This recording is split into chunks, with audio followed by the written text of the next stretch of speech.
공동체의 예정, 선택, 공동체의 부르심, 공동체에 주어진 믿음, 공동체를, 교회를 입양하심, 교회를 의롭다 하심, 교회의 성결, 교회의 거룩하게 된 교회, 그게 성화죠. 견인은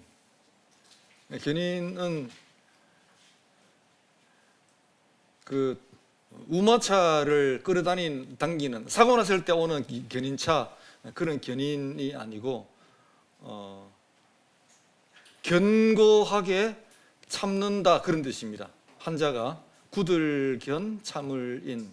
누가 참느냐, 누가 길이 참느냐 하면, 이 견인의 주체는 성도가 아니고 하나님입니다. 하나님.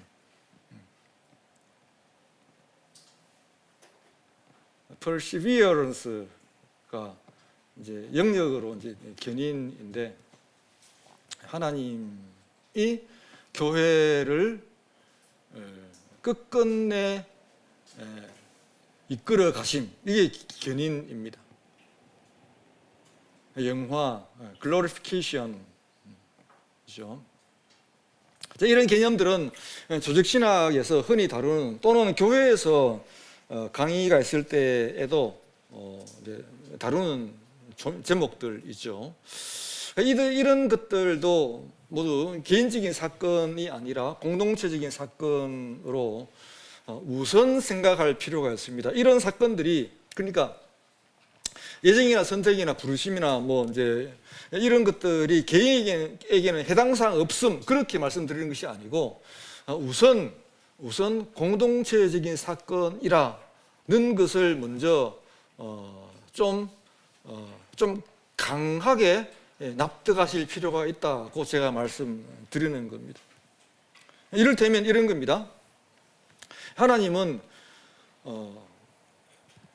나와 관련하여서 예정하신 것이 아니라 공동체를 예정하시고, 그 공동체의 완성을 하나님께서 하나님 안에서 미리 정해 놓으신 거죠. 그리고 하나님의 예정이 헛된 예정으로 끝날 리 없지 않습니까? 그러니까 하나님의 예정이 아주 그 불굴의 예정으로 그렇게 진행될 겁니다. 하나님의 예정이 실패로 끝날 리 없습니다.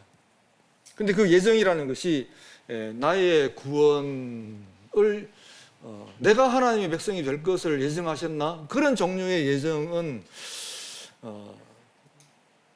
제가 제안 드리기로는 차라리 생각하지 않는 것이 좋은 생각의 길로 나아가는 것이라고 말씀드립니다. 그러니까 하나님은 공동체를 예정하시고 공동체를 선택하시고, 하나님은 교회를 불러내시고 교회에, 공동체에 믿음을 주시고,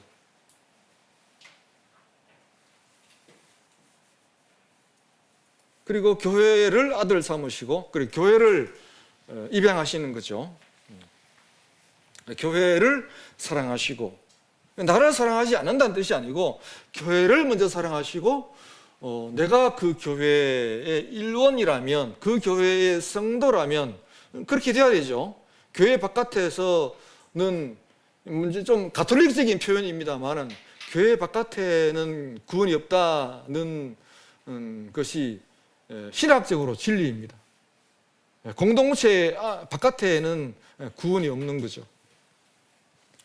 교회 안에서 교회에 드리워진 하나님의 사랑을, 그 교회의 사랑을 그 안에 있는 모든 성도들이 함께 나누어 받는 겁니다. 공유하는 거죠. 교회를 칭의하시고 의롭다 하시고, 교회를 거룩하게 하시고, 교회를 영화롭게 하시고, 그렇습니다. 하나님은 교회를 보존하시고, 교회를 하나님이 견인하시고, 교회를 돌보시죠. 어떻게 이 일이 이루어지는가 하면 아들 하나님, 우리 주 예수 그리스도의 공로로 이 일이 다 이루어집니다. 다른 길은 없습니다. 창조 때부터 재창조 때까지 모든 하나님의 일들이 이루어지는 길은 오직 한 길입니다. 아들 하나님을 통하여서. 그게 창조의 일이든 구원의 일이든 재창조의 일이든 아버지 하나님은 아들을 내세워서 아들을 담당자로 세워서, 이게 그리스도라고 하는, 메시아라고 하는 그 말의 그 원개념입니다.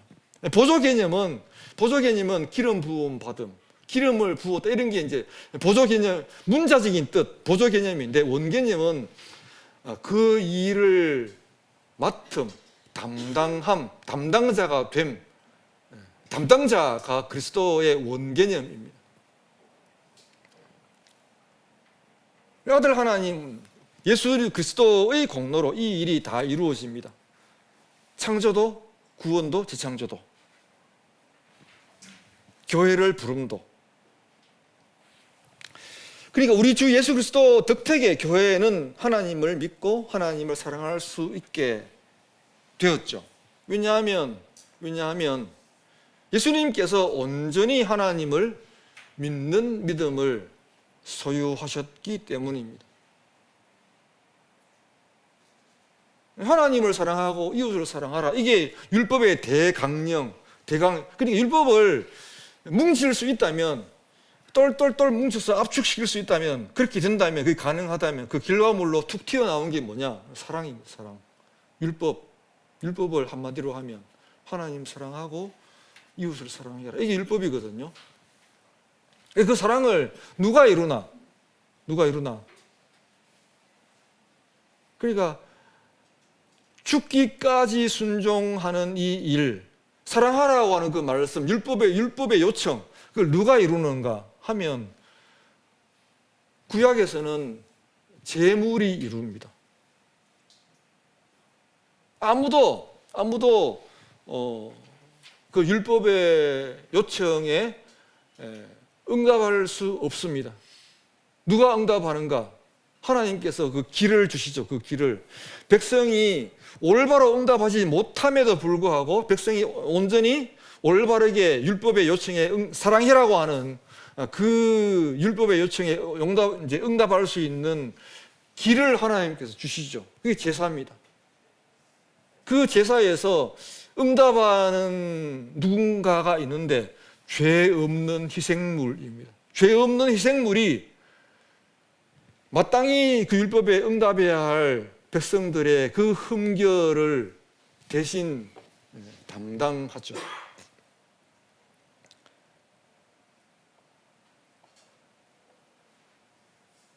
그 마지막 날에는 우리가 주로 모시고 그리스도로 모시는 이 예수님이 그 일을 가능하게 하셨습니다. 옛날에는 죄 없는 희생제물이 그 일을 했다면, 이제 예수님께서 온전히 사랑하셨기 때문에 그 예수님 안에 있는 우리들도 예수님 덕택에 우리도 사랑한 백성이 되는 거죠. 어떻게 해서? 예수님과 함께, 예수님 안에서, 예수님과 연합하여서 예수님 덕택에 우리들도 하나님을 사랑하는 사람, 이웃을 사랑하는 사람, 그런 공동체가 되는 거죠.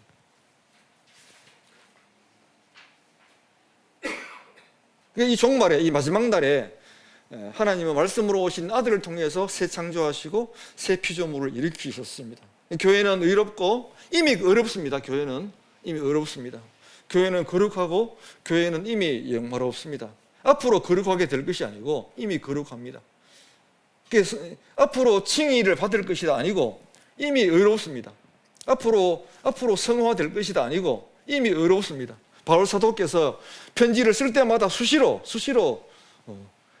가끔은 형제 여러분 이렇게 브레드런 하고 이제 부르지만 자주 세인츠라고 부릅니다. 거룩한 무리라고 부르는 거죠. 앞으로 거룩하게 될 건데, 앞으로 될 거니까 성도라고 부르는 게 아니고 예수님의 공로로 거룩하게 된 그 무리, 그 교회를 사울 바울께서 세인츠, 더 세인츠라고 거룩한 성도라고 부르는 겁니다. 영화도 마찬가지입니다. 나중에 언젠가 영화롭게 될 거야. 그게 아니고 교회가 이미 하나님의 영광을 입었습니다.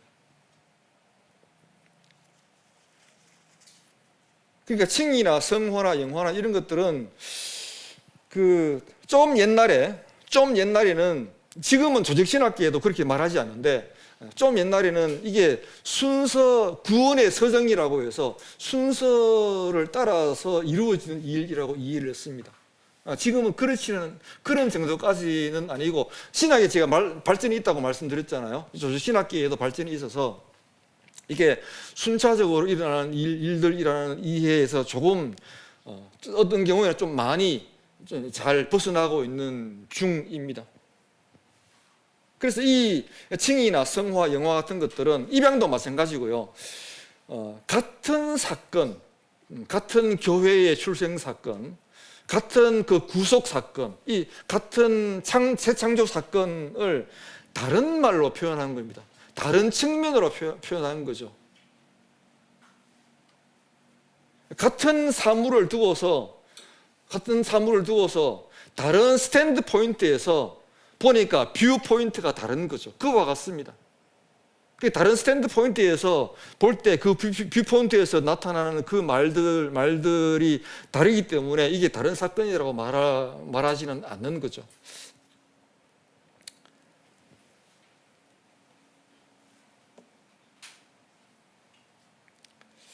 동시에 일어난 사건이라는 것을 이해하는 것도 중요하고, 교회는 예수 그리스도의 공로로 단번에 의롭고 단번에 거룩하고 단번에 영화롭습니다. 교회는 종말의 종말까지, 지금 종말입니다. 그죠?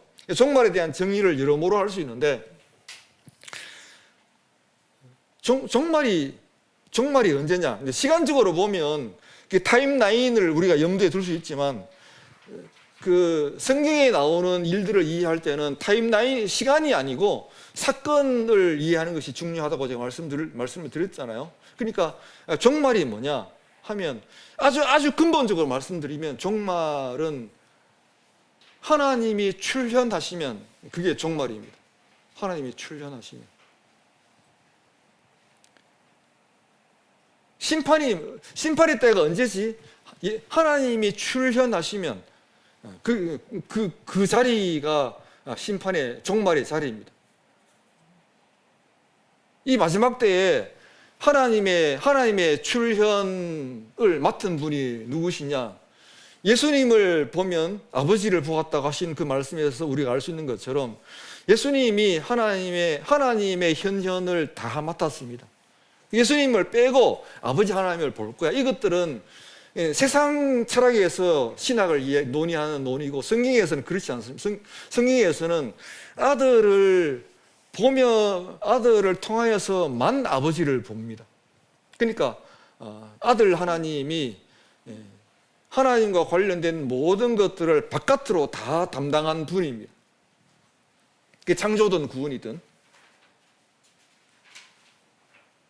이 교회는 예수 그리스도의 공로로 단번에 의롭고 단번에 거룩하고 단번에 영화롭습니다. 종말의 종말까지 이 의로움과 이 교회의 성결, 교회의 표시들을 여러 가지 있지만 양보할 수 없는 표시가 이거죠. 교회의 성결, 그리고 교회의 영광스러움을 이미 주어진 이런 것들을 지키고 인내하고 나아가며 자라가는 거죠. 그러니까 점점 자라면 거룩함의 정도가 자라는 것이 아니고, 거룩하게 된 교회에 주어진 이 성결과 이 거룩함과 이것을 가지고 간직하면서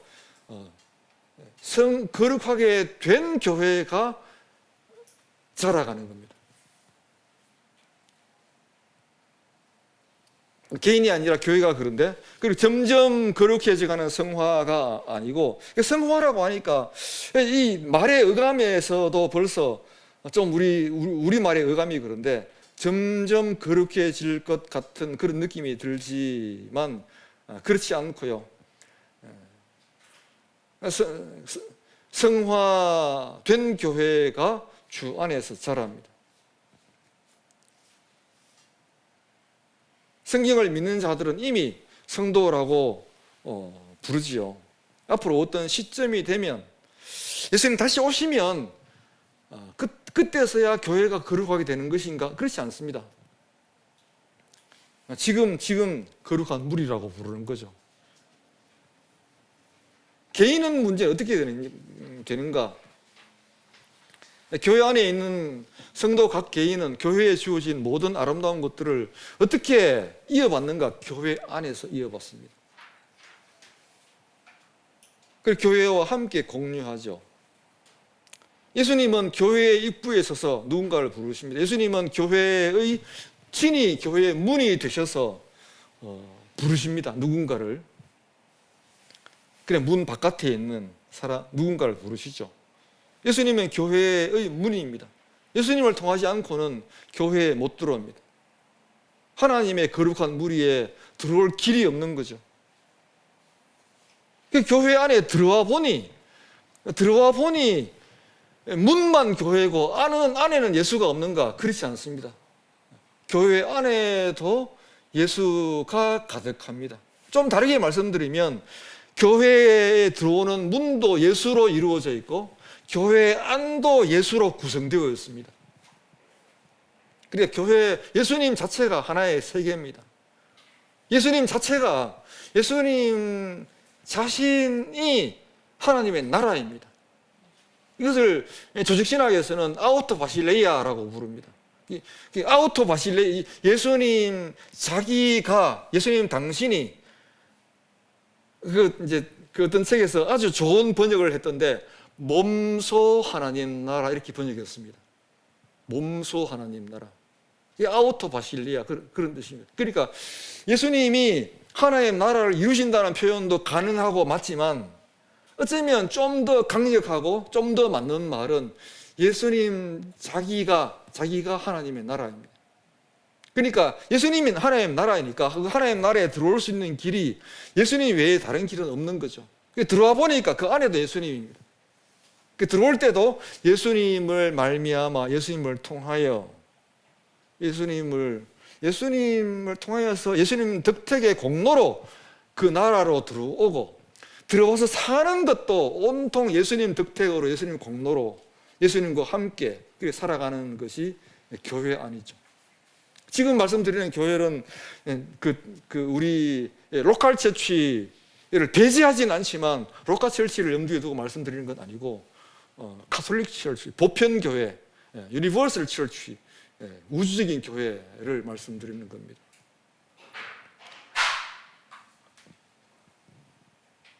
끝내라고 하는 줄 알고.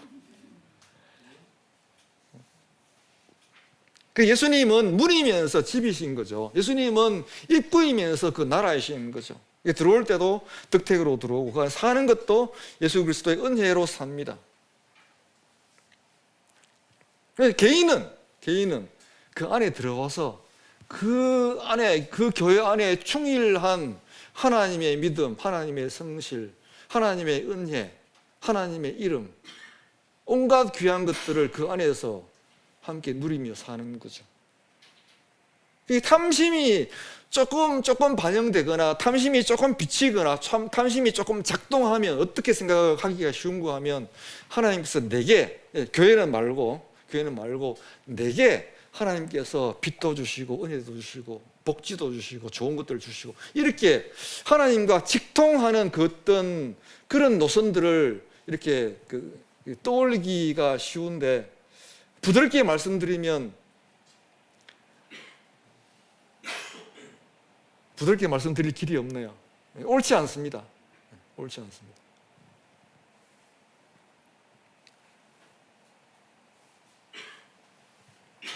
그리고 개혁주의 교회, 보수 정통주의 장로교회 쪽에서는 개인이 한번 얻은 구원을 잃을 수 없다는 아이디어가 강력하지만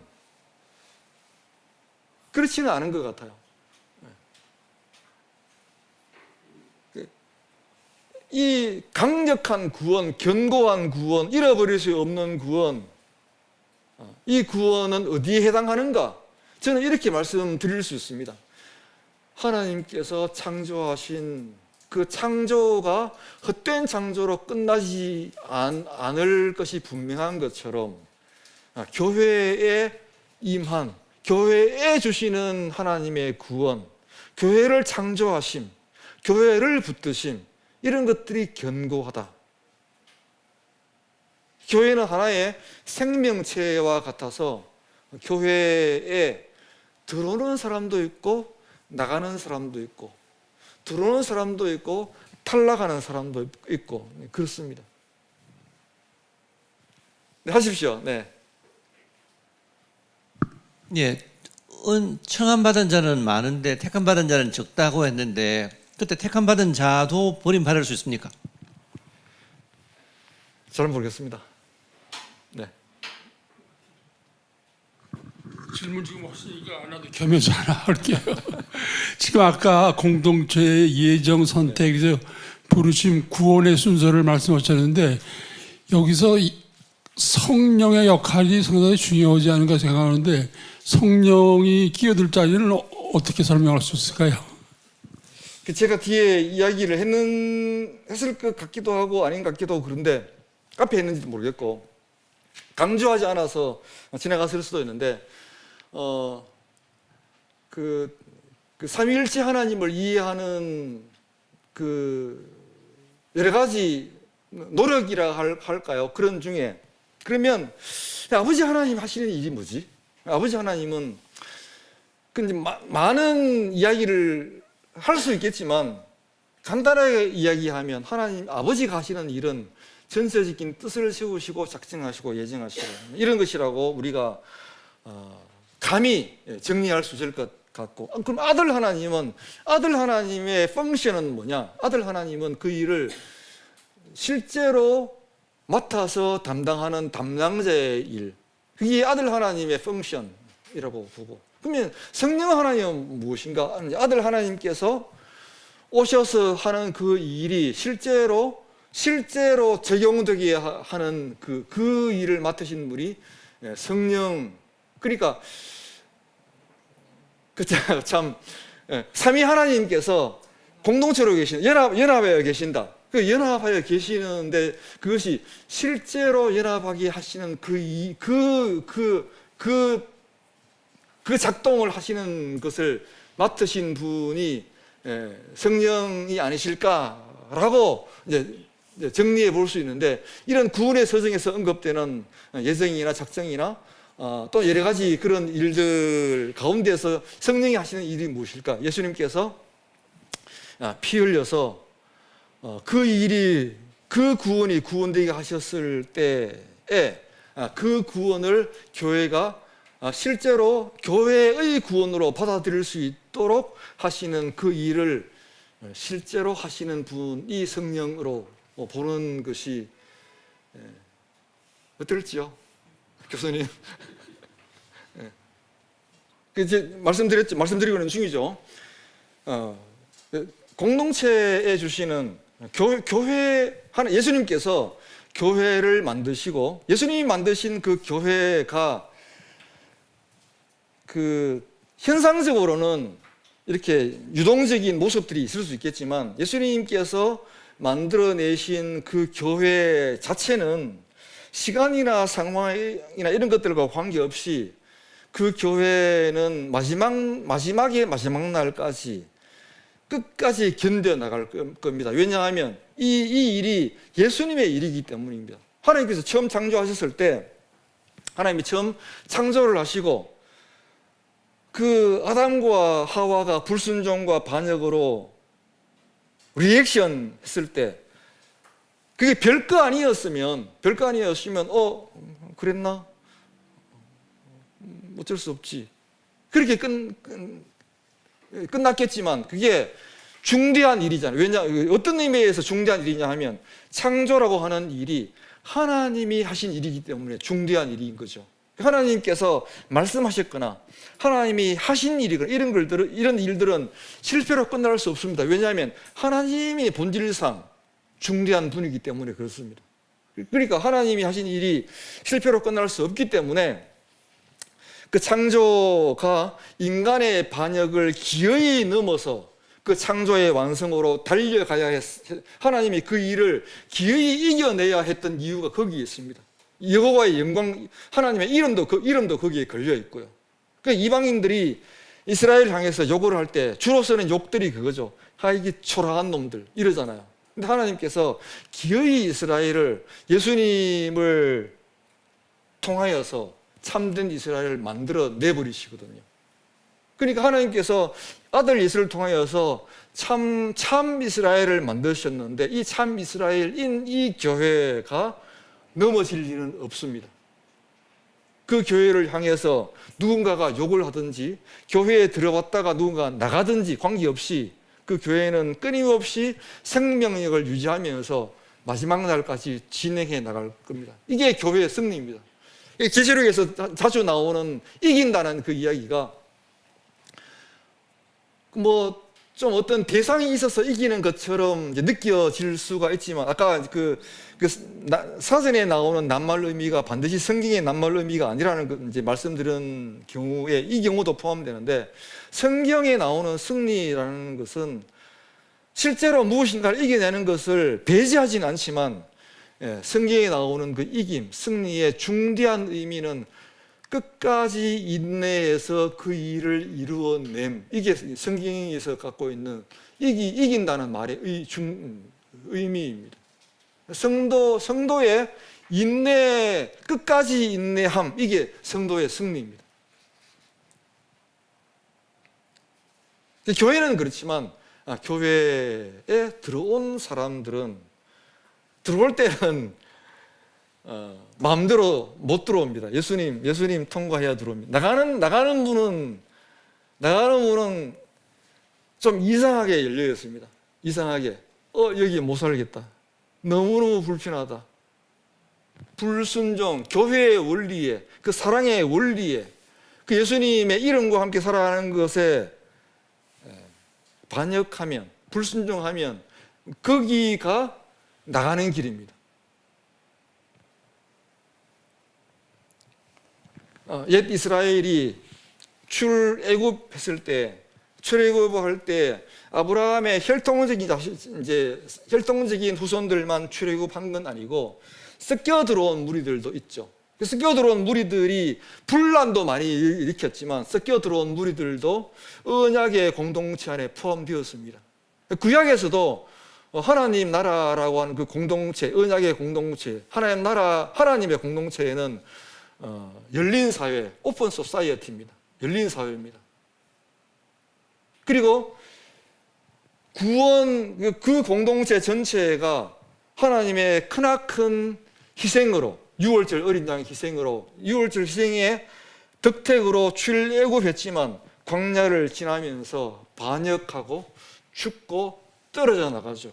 민수기는 출발할 때의 인원과 도착할 때의 인원이 민수기에서 2번 카운트하죠. 민수기에서 이스라엘 백성 출애굽한 이스라엘을 2번 카운트합니다. 2번 카운트하는 그 카운트 숫자가 어떤지 혹시 60만 3,550. 네? 60만 3,550. 그 1회 카운트입니까? 2회 카운트입니까? 예? 2회 첫 번째. 첫 번째 2회는요? 60만 1,730. 똑같습니다. 그러니까 아주 세부적으로 소수점 이하까지 똑같다 이런 의미가 아니고, 이스라엘의 구원은 출애굽에서 이스라엘 민족들이 누군가는 들어오고 누군가는 반역에서 죽고 떨어져 나가고 해도 하나님이 하신 일로서의 그 출애굽 사건이 이스라엘의 반역과 방황과 이런 것들로 실패로 끝나지 않고, 하나님의 일의 성격이 그렇습니다. 하나님의 일이 실패로 끝나지 않습니다. 시작한 일과 끝나는 일이 하나님의 은혜 안에서 이루어집니다.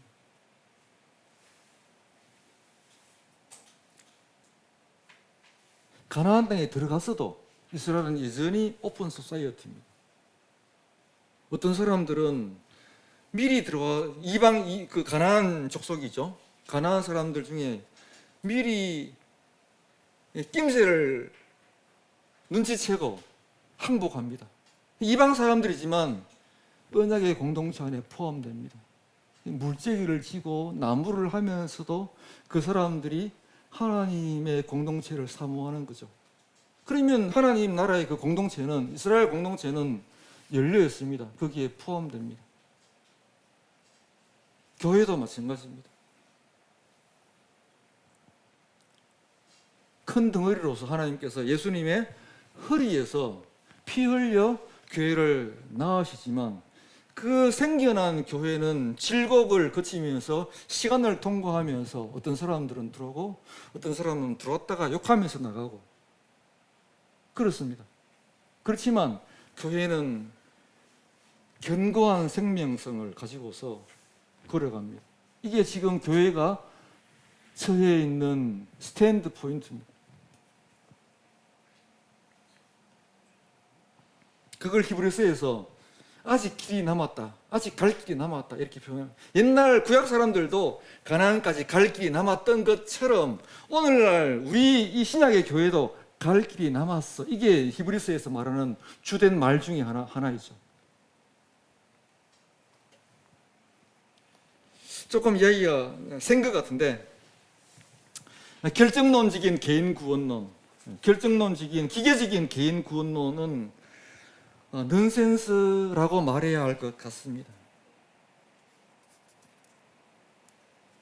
선택과 유기를 개인에게 적용하는 칼빈의 이중 예정론도 좀 조정하는 작업을 가져야 할 것 같습니다. 칼빈 선생님은 진짜 훌륭한 분인데 제가 아무것도 아니지만 가끔 이렇게 조금 명료하지 못한 부분들이 있습니다.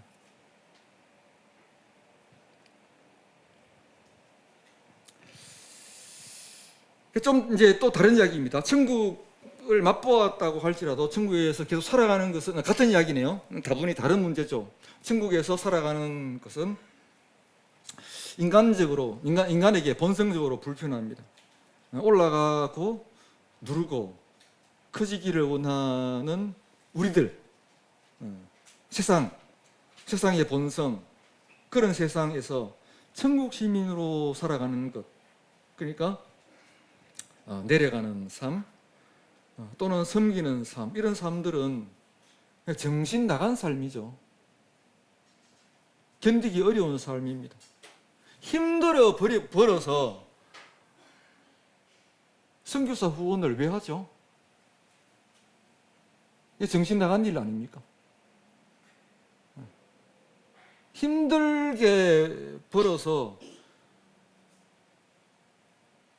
다른 사람을 위해서 쓴다는 것이 희한한 일이죠. 어려운 일입니다. 교회는 마치 생명체와 같습니다. 교회는 한 인간의 생명체됨, 우리 개인이 다 생명체죠. 한 인간의 개인적인 생명체됨보다 더욱더 생명체적인 존재가 교회입니다. 유기체 말을 쓰려고 하다가 생명체라는 말을 선택을 했는데, 어쨌든 인간이 생명체이기 때문에 인간의 모임인 교회가, 그러니까 각각의 개인이 생명이기 때문에 인간인 모임인 교회가 생명인 것이 이런 순서가 아니고 교회 자체가 먼저 생명체입니다. 교회 자체가 먼저 생명체고, 그리고 교회에 어떤 개인이 들어오고 나가도 교회에 이게 적절한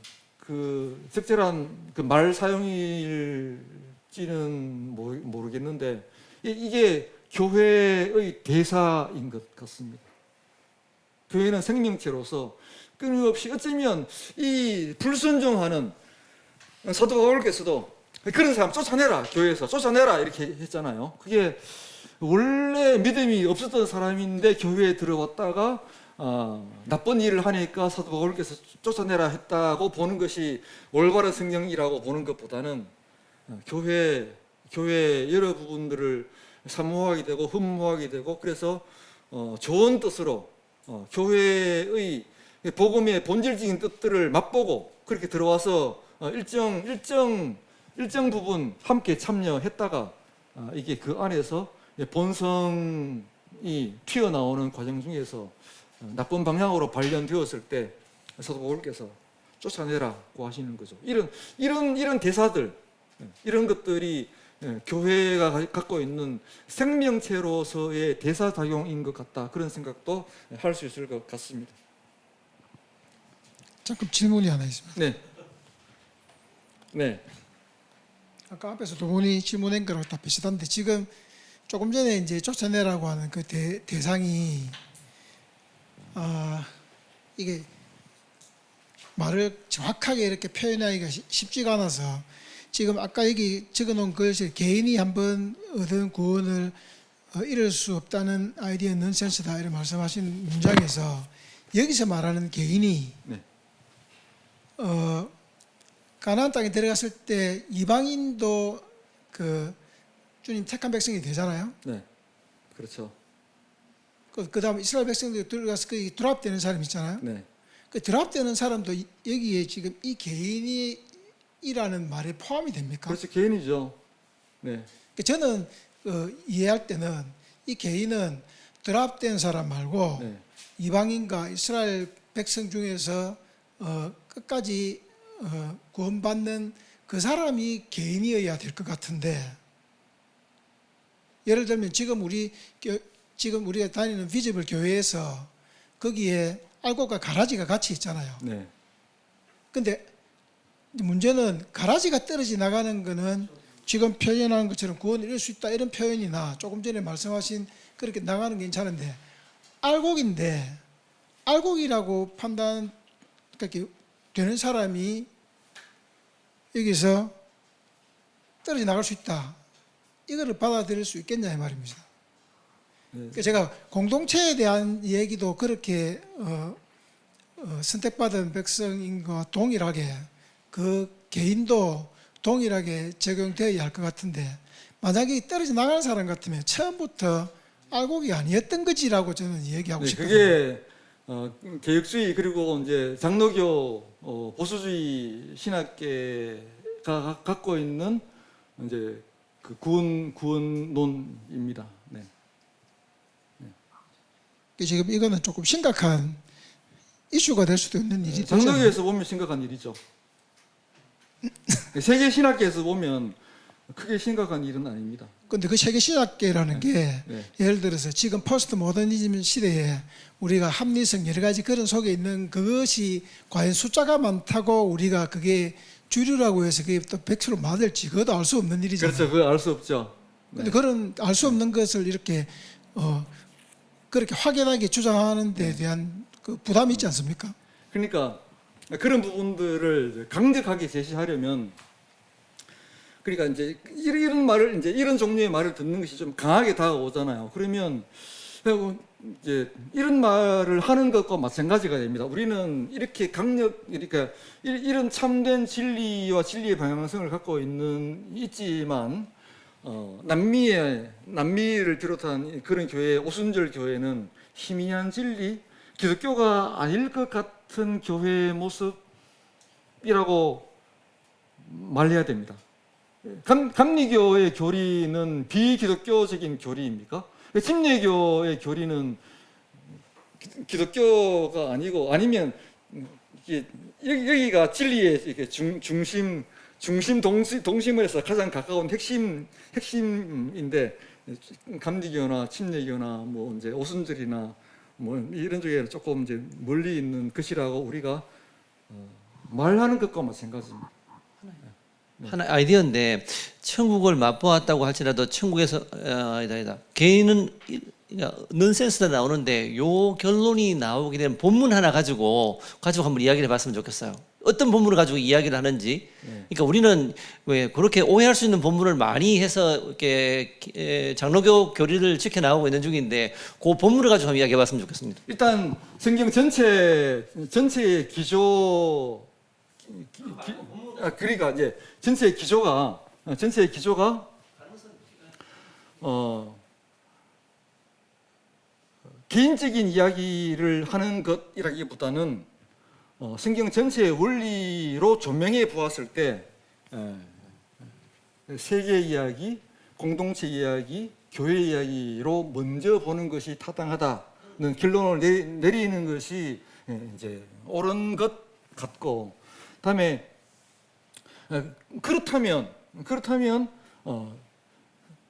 그러니까 이 말을 조금 뒤집어서 이야기하면, 그렇다면 개인 이야기는 안 하거나 거의 안 하는 셈이죠. 그러니까 개인 구원이 견고한 것이라고 성경이 말하는 부분이 없기 때문에 성경에 근거가 없다고 생각을 이렇게 밀고 나갈 수는 없다는 뜻입니다. 물론 이뿐만 아니고 히브리서에서 적어도 히브리서만 제가 이제 되는 셈인 것처럼 보이는 것 같은데, 히브리서에서는 적어도 2군데 이상이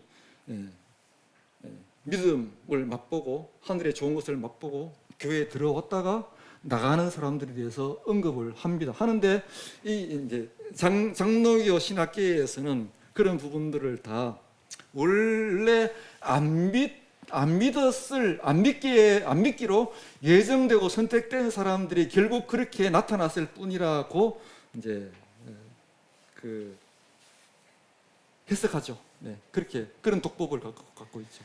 저도 옛날에 조병수 교수님이 히브리서 강의할 때 네. 지금 그 이야기를 그대로 하셨거든요. 네. 제 기억에. 그러니까 그럴 수 있다. 네. 탈락할 수 있다. 이렇게 이제 얘기를 하시고. 글쎄요. 뭐 모르겠습니다. 그 해석에 따라서 뭐 지금 그럴 수도 있고 저럴 수도 있을 거라고 생각합니다. 그 조병수 교수님도 그때 히브리서 강의할 때 오랜 시간 동안에 많은 연구 끝에 아마 그렇게 하신 기억이 납니다. 기억이 나서. 근데 이제 그 공동체라고 하는, 여기서 말하는 이 개인이 공동체와 다 연결된 개인인데 라는 생각을 그래도 지울 수가 없는 거죠. 이게 동떨어진 개인이 아니라는 생각이 드는 거죠. 진짜 그 사람이 그리스도를 만나서 이 사람이 가치관이 바뀐 사람이 됐다. 그러면 이미 그 사람은 구원받은 백성이지 않겠습니까? 근데 들어왔는데, 그렇죠. 구원받은 교회 백성이죠. 교회 들어왔는데 가치관이 안 바뀌었으면 그 사람은 크리스찬이 아닌 거라고 이야기해야 되는 거 아니냐 말이죠. 이게 개인 역시 하나의 인격성을 가지고 있어서 그 액션과 리액션 사이에서 살아간다고요. 그러니까 안에서 들어가서 살면서 몸을 갖고 사는 중에서 여러 가지 그 작용 사이에서 마음이 안 변합니까? 후회 안 합니까? 여기는 그 같아요. 그러니까 평생 예수 믿다가 이제 돌아가실 때쯤 되어서 아씨 나 헛살았어. 왜 내가 그렇게 살았지? 하고 사는 어떤 장로님이 있다고 합시다. 그러면 그 장로님을 보고서 원래 그 장로님은 믿음이 없는데 평생 믿음이 있는 것처럼 살다가 끝에 마지막에 가서는 그랬을 거야. 이렇게 생각하는 것보다는 마음이 돌아선 거죠. 네, 마음이. 예를 들어서 성령 하나님이 계시는데 그 하나님이 우리의 구원이 보증이 돼 주시지 않습니까? 근데 내 속에 임한 성령이 있었는데 그분이 내 구원의 보증이 되어 주셨는데 그분이 보증이로서 취소해버리고 떠날 수 있습니까? 일단 그 보증은 우리의 보증이죠. 우리를 향한 보증이죠. 그 우리는 이게 좀 이야기하겠습니다만은 나를 위한 보증이 아니고 교회를 위한 보증. 앞에도 제가 설명을 조금 했죠. 교회를 위한 견고한 하나님의 보증. 나에게 임한 성령이 있는데 이거는 나에게 임하진 않았고 그냥 교회 위에 임하고 나에게는 안 임했습니까? 교회 안에 있으면 네. 나도 함께 그 교회에 임한 성령, 그 성령 임함을 나도 함께 누리겠죠.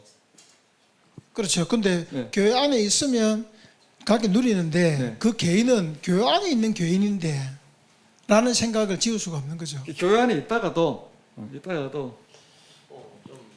나 나갈 수 있다고 말할 수 있다는 겁니다. 그러니까 제가 이제 말씀드리는 요제 중에 하나는 이겁니다. 우리가 오순절 교인이 있고, 또 뭐 심리교 교인이 있고, 감리회 교인도 있고, 장로교 교인들도 있는데, 그 교파나 교단에서 정리해 놓은 교리들이 있습니다. 하여튼 교리들. 그 교리들을 갖고서 성경을 비추면 순서가 잘못됐다는 뜻입니다. 순서가. 그러니까 제 말이 옳다는 것이 아니고 제 말만이 옳다 이렇게 제가 제시하는 것이 아니고 성경이 말하는 것을 좀 이제 표현이 죄송할 수도 있고 외람될 수도 있는데 성경이 말하는 것을 교리로 비틀어서 해석하기 없기. 그걸 말씀드리고 싶습니다. 네.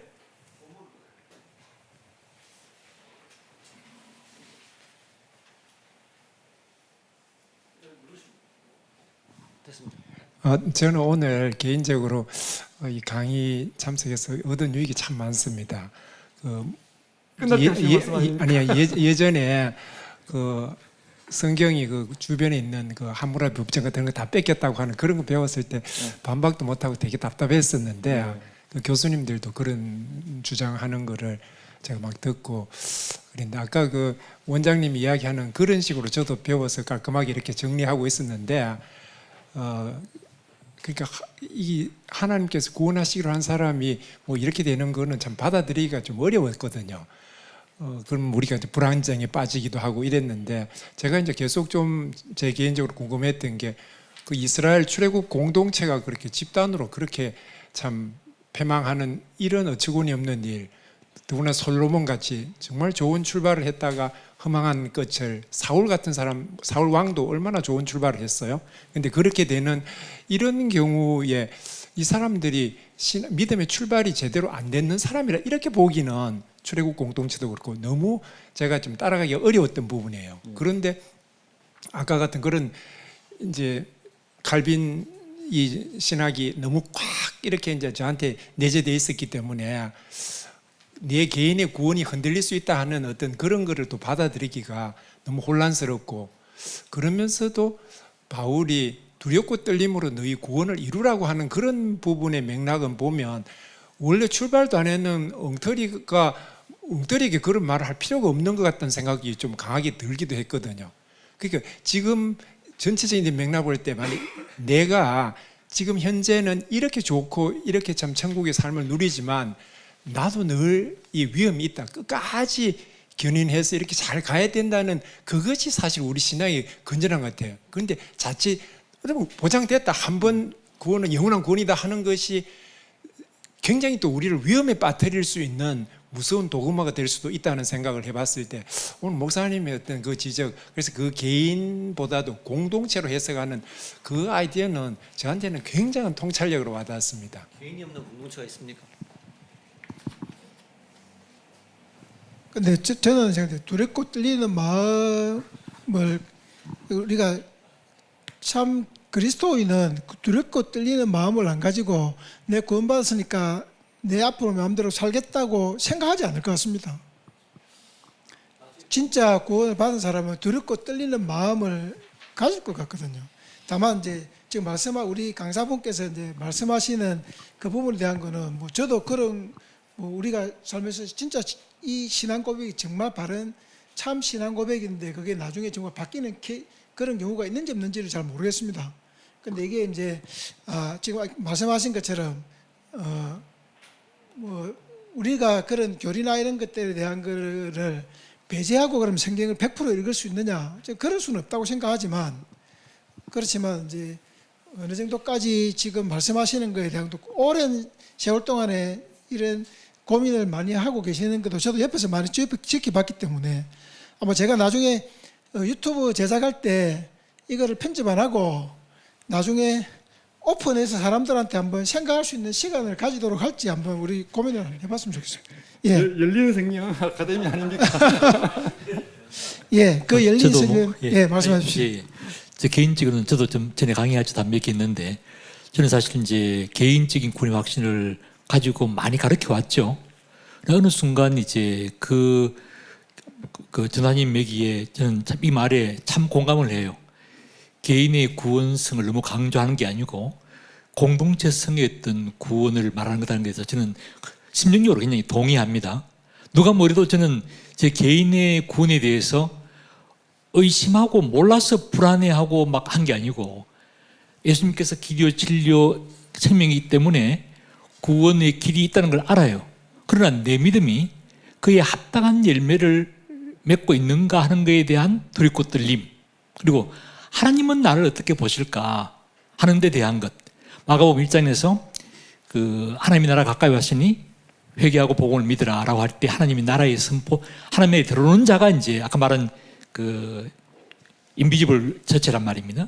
그래서 그 하나님 나라에 들어갔을 때에 왕 대신 하나님과의 나와의 관계가 처음에는 복종하고 순종하고 말씀 가운데 하지만은 얼마든지 인간의 욕심에 의해서 사실은 유형적인 교회에 있긴 한데, 제도적인 교회에 있긴 한데, 왕 대신 하나님과의 관계가 틀려지고 또 합당한 믿음에 합당한 열매를 맺지 못하는 경우도 허다하기 때문에 내가 아는 구원의 확신하고는 완전히 다른 결과가 올 거다는 것에 대한 저는 그림이 그려져요. 아울러서 나더러 주여 주여 하는 자마다 라고 하듯이 내 이름으로 귀신 쫓아내고 설교하고 다 그러지만은 나는 내 이름 모른다라고 하는 그 말이 특히 목회자인 저한테는 굉장히 큰 들고 떨림이죠.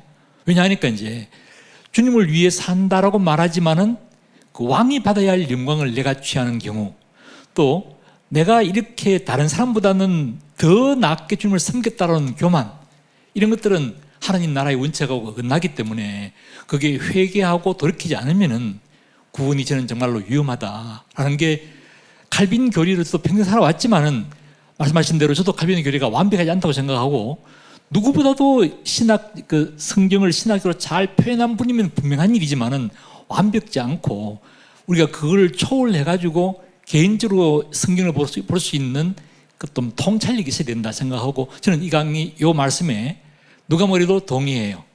신학적인 개혁 신학이라든지 장로교를 제가 거기 안에 있는 사람이지만은 아무리 강조도 저는 개인에 대해서 좀 두렵고 떨림으로 하나님 앞에 가가지고 평가를 받고 싶지, 나 예수 믿고 목사랍시고 그거 믿고 나 천국 간다라고 100%는 저는 자신 못하겠어요. 네. 고백을 해주셨네요. 예, 뭐 지금 이야기를 하면 끝이 없을 것 같아서 예. 잠깐만 예. 말씀드릴게요. 저도 강사님 의견에 전적으로 동의합니다. 그리고 편갈라 싸우기 없습니다. 아니요. 그리고요. 그리고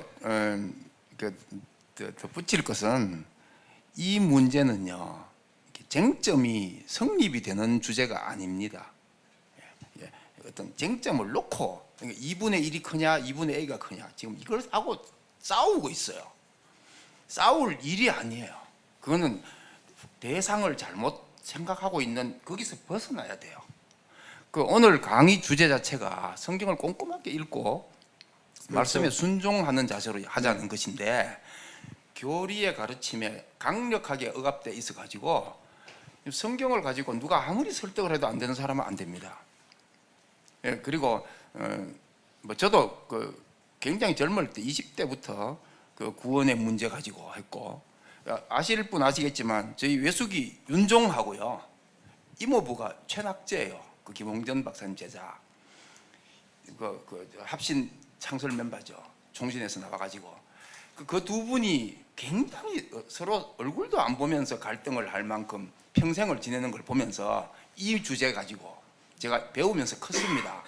그리고 저도 한 50년 무르익었어요. 이게 저는 굉장히 다양한 메커니즘이 있습니다. 이거에 대해 설명할 수 있는 굉장히 여러 가지로 지금 다 얘기는 할 수는 없고요. 제가 간단하게 얘기하면 동전의 양면과 같은 것이고요, 자전거의 앞바퀴 뒷바퀴 같은 거예요. 칼빈은 뒷바퀴를 얘기했어요. 뒷바퀴는 절대로 흔들흔들하면 안 되고 체인이 걸려야 돼요. 강력한 동력과 굉장히 규칙적으로 움직이게 돼 있어요. 그런데 앞바퀴는 그렇지 않습니다. 앞바퀴는 자유로운 것이 특징이에요. 그런데 앞바퀴를 칼빈주의자들이 앞바퀴를 빼고 시작해요. 자전거를 사면 앞바퀴부터 버리고 탄다고요. 이해할 수 없는 가치관입니다. 뒷바퀴 오라요. 예정론, 구속론, 후회 없는 부르심 다 옳습니다. 그러나 앞바퀴는 달라요. 성경에는 앞바퀴에 대한 얘기가 히브리서 아까 두 구절 얘기하셨지만 무수히 나오고 예수님은 앞바퀴를 뒷바퀴보다 훨씬 많이 얘기한 분입니다. 바울은 뒷바퀴를 얘기한 편이에요. 오늘날에는 장로교도가 중세기의 그 16세기의 특징상 뒷바퀴를 강조할 필요성이 있어서 많이 강조해 놓은 교리가 있는데 복음서는 앞바퀴입니다. 그래서 정운택 교수나 이 요즘 권영경 같은 교수님들이 자꾸 욕을 얻어먹는데 권영경은 갈라디아서 설명하면서 앞바퀴 그렇지 않다고 자꾸 얘기하는 사람이거든요. 이 주제가 오늘날에 굉장히 심각해요. 그 앞바퀴는 자유롭습니다. 넘나들기도 하고요. 동력도 없어요. 그러나 앞바퀴를 부인할 수는 없습니다. 왜냐하면 바이블은 자전거니까요. 이상. 네. 잠시 쉬었다가 뒷부분 하기로 하죠.